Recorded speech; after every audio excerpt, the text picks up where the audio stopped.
Dan di Indonesia dukun dikasih panggung, dikasih uang malah. Sudah sekaya apa Anda pakai garam rukiah? Sudah jadi pejabat? Pakai keris dan batunya? Itu terjadi karena manusia mencari-cari alasan untuk memvalidasi ketidakbecusannya. Kembali lagi bersama Zona Menyala. Kita hari ini mau menyalakan pikiran dengan sebuah fakta bagaimana kita bisa mengambil pelajaran dari fenomena yang terjadi di tengah masyarakat. Hari ini kita punya judul, hal mistis jadi hiburan kemiskinan. Ya, jadi ada salah satu fenomena mencari jalan pintas melalui medium mistis. Dan saya tidak hanya membawa opini yang tidak berdasar, tapi memang sudah banyak penelitiannya. Saya akan cantumkan salah satu penelitian, sebetulnya ada dua penelitian. Salah satunya yang saya akan bahas dalam di sini, penelitian dari rekan-rekan kita di ITB, dilakukan di tahun 2021 tentang keyakinan masyarakat Indonesia ya, persentasenya, dan kepercayaan mistis yang seperti apa sih yang memang sangat digandrungi oleh masyarakat Indonesia. Salah satunya kepercayaan mistis yang paling umum, ini saya sedang baca jurnalnya, katanya adalah kepercayaan mengenai dukun, medium, penerawang, ya, benda keramat, larangan, mitos, dan ritual. Terutama medium kesuksesan. Belum lama juga dulu viral ya kasus penggandaan uang lewat dukun, dan itu terjadi di Gresik, ada di penelitian lainnya, sudah dicantumkan juga. Hari ini kita mau bahas kenapa ada fenomena seperti itu. Kayaknya kalau lihat rekan-rekan konglomerat di Indonesia, konglomerasi tidak ada ya yang pakai medium seperti itu. Mereka pure bisnis, ya, belajar untuk melihat peluang dari market cap yang ada. Sekarang kita bahas dulu ya, kenapa masih terjadi di Indonesia dan kenapa masih banyak yang percaya. Kalau kita mau bilang atau katakan bahwa yang percaya hal-hal mistis itu menengah ke bawah, tidak juga. Menengah ke bawah yang tidak sekolah misalnya, nggak bisa dikatakan demikian juga.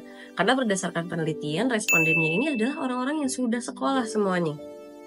Pelajar, mahasiswa, dosen, guru, pegawai swasta, freelance, wirausahawan, dan perawat.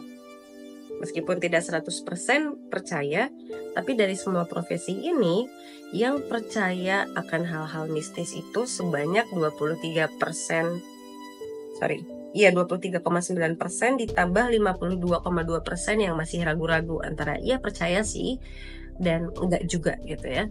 Artinya sedikit sekali yang berani mengambil sikap mengatakan bahwa mereka tidak percaya dengan medium mistis dan lain sebagainya itu. Salah satu medium mistis yang katanya bisa bikin sukses yang sedang viral karena dibahas oleh salah satu konten kreator, Ferry Irwandi, adalah fenomena garam rukiah gitu ya. Karena di Indonesia masyarakatnya mayoritas sudah beragama Islam, dan di dalam agama Islam itu dilarang untuk berharap kepada selain Tuhan. Maka dibumbu-bumbuilah medium mistis tadi dengan sesuatu yang berbalut agama. Maka kalau dikatakan penipuan, betul, itu penipuan. Dan betapa jahat orang yang seperti itu karena mereka memanfaatkan masyarakat yang tidak terlalu dalam mempelajari agama, mana sih yang boleh, mana yang enggak, mana yang halal, mana yang haram, mana yang sudah musyrik. Itu enggak semua masyarakat katakanlah paham. Mereka memanfaatkan itu dengan embel-embel sudah dibaca surat ini itu. Garam yang per 100 gram itu 3.000, garam kasar kan ya.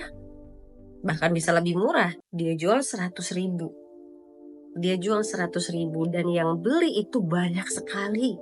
Kalau kita analisis secara psikologis terkait fenomena mencari jalan pintas melalui medium mistis, itu terjadi karena manusia mencari-cari alasan, manusia di Indonesia kebetulan ya, untuk memvalidasi ketidakbecusannya dalam mengerjakan sesuatu, dalam berbisnis, dalam berkarir, apapun itu. Mencari validasi mungkin, energi saya negatif, perlu dibasmi oleh garam rukiah. Mencari validasi karena enggan untuk mengoreksi diri bahwa saya masih belum punya kapasitas. Enggan untuk mengoreksi dan menyadari bahwa mungkin saya masih perlu belajar lagi. Lantas, kalau ada masalah dalam bisnisnya, dalam usahanya, dan lain-lain, itu mereka menyalahkan, mungkin ada yang kirim santet, mungkin ada ini, ada itu. Saya masih tidak percaya ada fenomena seperti itu ya. Karena yang paling mengejutkan adalah mereka ini sekolah. Jadi solusinya apa? Solusinya apa untuk masyarakat Indonesia? Sekolah udah, tapi masih primitif. Ternyata sekolah aja nggak cukup untuk menangkal cacat logika dan cacat bernalar. Dan kalau dibilang ini hanya terjadi di menengah ke bawah, tidak juga ya. Bahkan ada beberapa oknum pejabat di Indonesia itu masih teriming-imingi dengan medium mistis ketika ada dukun bilang, Bapak kalau pegang keris, kalau punya keris ini, batu itu, Bapak nanti akan bisa jadi di DPR masuk. Itu saya lihat sendiri. Jadi nggak bisa dibilang dari pendidikan. Ini sudah urusan culture, budaya turun-temurun. Sehingga udah disekolahin juga jadi nggak ngaruh. Hendaknya kita menyalakan pikiran kita dengan akal sehat. Tidak ada di dunia ini yang instan. Itu hanya hiburan orang yang desperate, hiburan orang yang haus harta, haus jabatan. Dia pengen cepat, oh ini bisa nih membuat saya cepat sukses, cepat kaya, cepat punya kekuasaan. Itu semua tidak ada dan terbukti. Apa yang mereka rasakan itu hanya sesuatu yang berbatas psikologis atau sugesti. Sudah sekaya apa Anda pakai garam rukiah? Sudah jadi pejabat? Pakai keris dan batunya? Dan kalau kita mulai bertanya kenapa fenomena ini terus berlangsung, karena ada romantisasi hal-hal mistis di Indonesia yang berlebihan. Dan ini harus di cut off. Gak usah terlalu diromantisasi. Dan di Indonesia dukun dikasih panggung, dikasih uang malah. Komunitas dukun yang membalut dirinya itu bagian dari budaya. Ya, berikutnya nanti di video setelah ini saya akan bahas terkait mungkin beberapa budaya di Indonesia itu perlu direvisi loh. Kita kan sudah punya menteri berkaitan dengan kebudayaan ya. Banyak hal-hal yang berkaitan dengan budaya di Indonesia itu dampaknya negatif sehingga diperlukan peninjauan ulang. Tadi saya sudah bahas sedikit-sedikit tentang penelitian rekan-rekan kita dari ITB. Hasil dari penelitiannya memang menunjukkan sekali lagi persentasenya mayoritas masyarakat Indonesia masih percaya. Nah, di sini ada kuesionernya, dia tanyakan apakah Anda percaya dengan hal tersebut, hal-hal mistis begitu ya, bisa berpengaruh dalam hidup, dan lain-lain. Itu ternyata jawabannya masih mayoritas percaya, ada juga yang ragu-ragu. Yang menyatakan tidak itu hanya 21,7%. Misalnya, jangan pakai baju hijau ke pantai selatan Jawa, dan lain-lain, nanti kenapa-kenapa. Jadi kita ketakutan dengan sesuatu yang terlalu dibesar-besarkan. Dalam Islam memang dibahas ya bahwa kehadiran dimensi lain itu ada.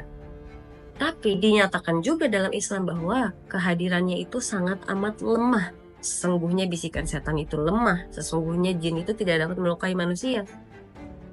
Jadi tergantung keyakinan kita masing-masing. Dan justru adanya agama itu dengan tujuan untuk mempermudah hidup manusia. Tanpa medium apapun, benda, tidak. Kita langsung berhubungan langsung dengan Tuhan. Itu konsepnya yang ada di Islam. Karena di Indonesia budaya shamanism itu memang diromantisasi. Budaya itu tetap ada, cuma dibalut ke Islam-Islaman, padahal itu tidak ada sama sekali dalam Islam. Dan saya juga sangat geram ya melihat fenomena garam ini. Karena jahat sekali. Waduh, margin mereka besar ya. Jualan garam rukiah itu. Nah, dampak buruknya dari adanya praktek medium mistis seperti itu apa? Dampak buruk yang didapatkan adalah banyak masyarakat yang tidak mau mendengarkan hasil investigasi ilmiah. Ada peristiwa apa orang kecelakaan atau ada orang bangkrut dan lain-lain, itu asumsinya langsung dikaitkan dengan hal mistis. Dengan hal mistis. Ini berkaitan dengan bahasan saya bahwa kebanyakan masyarakat Indonesia itu punya kemiripan dengan masyarakat Dark Ages. Nggak 100% mirip, tapi ada kemiripannya, paham ya? Bahwa itu kemiripannya adalah apa-apa dikaitkan kepada hal mistis. Oh, itu karena mungkin dia ada yang nggak suka disantet dan lain-lain. Kita harus menormalisasi peristiwa apapun yang terjadi itu dikaitkan terlebih dahulu kepada sesuatu yang dekat dengan akal, ya. Kita kaitkan dulu dengan sesuatu yang logis, alih-alih dikaitkan dengan hal yang gaib. Saya tidak tahu berapa lama Indonesia akan bisa berubah untuk tidak mengamini banyak logika mistis seperti itu, karena dampak negatif dari memiliki logika mistika seperti itu, dampaknya sangat negatif. Di antaranya, seberkembang apapun keilmuan, strategi bisnis, yang Anda cari adalah garam ruqyah, yang Anda cari adalah medium bisnis. Di saat Anda bisa memiliki hidup yang kualitasnya jauh lebih baik kalau Anda mau berusaha lebih, kalau Anda mau belajar lebih, tapi Anda patahkan dengan kepercayaan mistis, dan itu menghambat pertumbuhan masyarakat Indonesia ke arah yang lebih baik. Saya pikir itu, teman-teman. Kita harus berani, untuk teman-teman yang sependapat dengan analisis seperti ini, perspektif seperti ini, harus semangat menciptakan perubahan, mulai edukasi lingkungan sekitar.